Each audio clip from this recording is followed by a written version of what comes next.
Well, I thought we'd give you a break, but they haven't let up at all. Thank you so very much. Folks, I think this has been, we've been looking forward to this for a long time.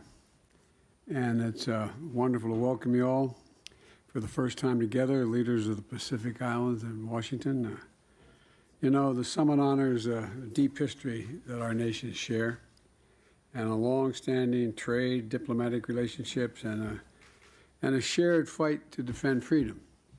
And the sacrifices we made together, the partnerships between and among our peoples, helped bring an end to the bloody war in the Pacific during World War II.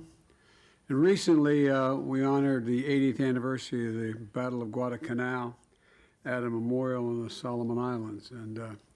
And today, security in the Pacific and for the Pacific Islanders remains as critical as ever to us, and I hope to you as well. To secure the security of America, quite frankly, and the world depends on your security and the security of the Pacific Islands, and I really mean that. So this summit is also about deepening our enduring commitment to each other and our shared future.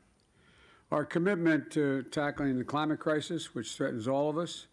We're seeing the consequences of climate change around the world very vividly, including in the United States right now. And I know your nations feel it acutely, and for you all, it's an existential threat. It's an existential threat. And we're also committed to working together to equitably rebuild the global economy in the wake of COVID-19 and Russia's war. You know, to ensure an Indo-Pacific region that's free and open, one that is stable and prosperous, and resilient and secure.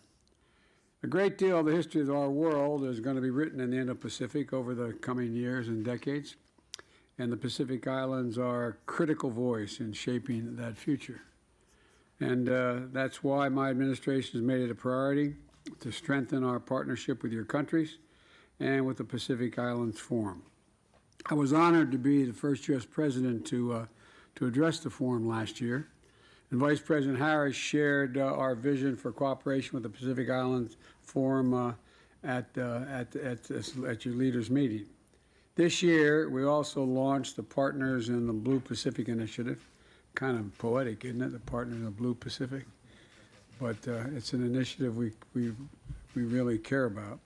To more effectively coordinate with our allies and partners around the world to better meet the needs of the people across the Pacific. That's why this historic summit, we're making additional and concrete commitments. And we're launching our Pacific Partnership Strategy, the first national U.S. strategy for Pacific Islands, which is a key component to our broader Indo-Pacific strategy. We're also announcing more than $110 million in expended U.S. programs to improve the lives of Pacific Islanders, which includes more than $130 million in new investments to support climate resilience and to build sustainable blue economies in the Pacific Islands, prepare for climate impacts on public health and food security, and to strengthen sustainable development, and also to build a better early warning capacity to predict, prepare for, and respond to climate hazards.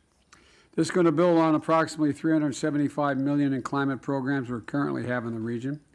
We're also taking several important diplomatic steps. And I'm proud to announce that following appropriate consultations, we will recognize the Cook Islands and Niue as sovereign states.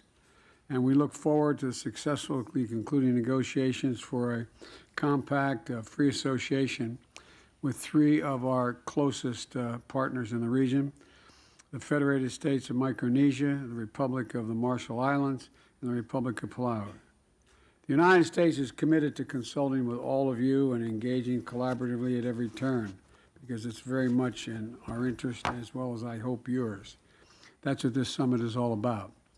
And with your permission, I'd also like to briefly address the shameless and transparent effort by Russia to annex parts of neighbor Ukraine. The United States, I want to be very clear about this, the United States will never never recognized Russia's claims on Ukraine's sovereign territory. This so-called referendum was a sham, an absolute sham. The results were manufactured in Moscow. And the true will of the Ukrainian people is evident every day as they sacrifice their lives to save their people and maintain the independence of their country and in defense of freedom as well. Russia's assault on Ukraine in pursuit of Putin's imperial ambitions is a flagrant violation of the UN Charter and the basic principles of sovereignty and territorial integrity. I'm grateful to the Pacific Island leaders for standing up for these basic principles and for your strong moral leadership on global issues at the United Nations. And I'm looking forward to hearing from all of you, and I'm even looking forward to, hosting you at the White House tonight for dinner. I don't know what's on the menu yet, but I hope it's good. But all kidding aside, I'm looking forward to seeing you tonight, and I'm going to turn it over to Secretary Blinken. Thank you very much, Mr. President.